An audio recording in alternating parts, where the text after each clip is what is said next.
S news Gauribidanur ವರದಿ. ಎಗ್ಗಿಲ್ಲದೆ ನಡೆಯುತ್ತಿದೆ ಅಕ್ರಮ ಗೋಮಾಂಸ ದಂಧೆ.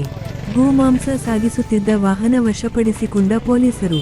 ಗೌರಿಬಿದನೂರು ತಾಲ್ಲೂಕಿನ ಗಡಿ ಭಾಗವಾದ ತಿಪ್ಪಗಾನಹಳ್ಳಿ ಗ್ರಾಮದ ಬಳಿ ಹಂಪ್ ಎಗರಿಸಿ ಮುಂದಕ್ಕೆ ಸಾಗುತ್ತಿದ್ದ ವಾಹನದಿಂದ ಗೋಮಾಂಸದ ತುಂಡು ಕೆಳಗೆ ಬಿದ್ದಿದ್ದು, ಸ್ಥಳೀಯ ಗ್ರಾಮಸ್ಥರು ನೋಡಿದಾಗ 100 ಮೀಟರ್ ದೂರದಲ್ಲಿ ಗೋಮಾಂಸ ಸಾಗಿಸುತ್ತಿದ್ದ ವಾಹನವನ್ನು ರಸ್ತೆ ಬದಿಯಲ್ಲಿ ನಿಲ್ಲಿಸಿ ಚಾಲಕನು ಪರಾರಿಯಾಗಿರುವ ಘಟನೆ ಕಂಡುಬಂದಿದೆ. ಗೋಮಾಂಸ ಸಾಗಿಸುತ್ತಿದ್ದ ವಾಹನವನ್ನು ಪಾಸಿಂಗ್ ಮಾಡುತ್ತಿದ್ದ 3 ವ್ಯಕ್ತಿಗಳನ್ನು ಗ್ರಾಮಸ್ಥರು ಹಿಡಿದು ಪೊಲೀಸರಿಗೆ ಒಪ್ಪಿಸಿದರು. ಮಂಚೇನಹಳ್ಳಿ ಮತ್ತು ದೊಡ್ಡಬಳ್ಳಾಪುರ ಪೊಲೀಸರು ಭೇಟಿ ನೀಡಿ ಪರಿಶೀಲನೆ ಮಾಡಿ ತನಿಖೆ ಮುಂದುವರಿಸುತ್ತಿದ್ದಾರೆ. ಆಂಧ್ರಪ್ರದೇಶದ ವಾಹನ ಇದಾಗಿದ್ದು, ಹಿಂದೂಪುರದಿಂದ ಬೆಂಗಳೂರಿನ ಕಡೆಗೆ ಸುಮಾರು 4 ಟನ್ ಗೋಮಾಂಸ ಸಾಗಿಸುತ್ತಿದ್ದ ವಾಹನವನ್ನು ರಸ್ತೆ ಬದಿಯಲ್ಲಿ ನಿಲ್ಲಿಸಿ ಚಾಲಕರು ಪರಾರಿಯಾಗಿದ್ದಾರೆ.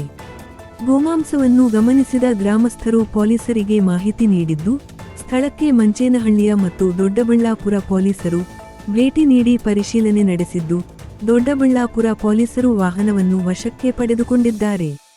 ಏನೇ ಆಗಲಿ ಗೋಮಾಂಸ ದಂಧೆಯು ದಿನದಿಂದ ದಿನಕ್ಕೆ ಹೆಚ್ಚುತ್ತಿದೆ ಹೊರತು ಕಡಿಮೆಯಂತೂ ಆಗುತ್ತಿಲ್ಲ. ಇದಕ್ಕೆ ಕಡಿವಾಣ ಹಾಕುವುದು ಯಾವಾಗ ಎಂದು ಗ್ರಾಮಸ್ಥರು ಮಾತನಾಡಿಕೊಳ್ಳುತ್ತಿದ್ದರು.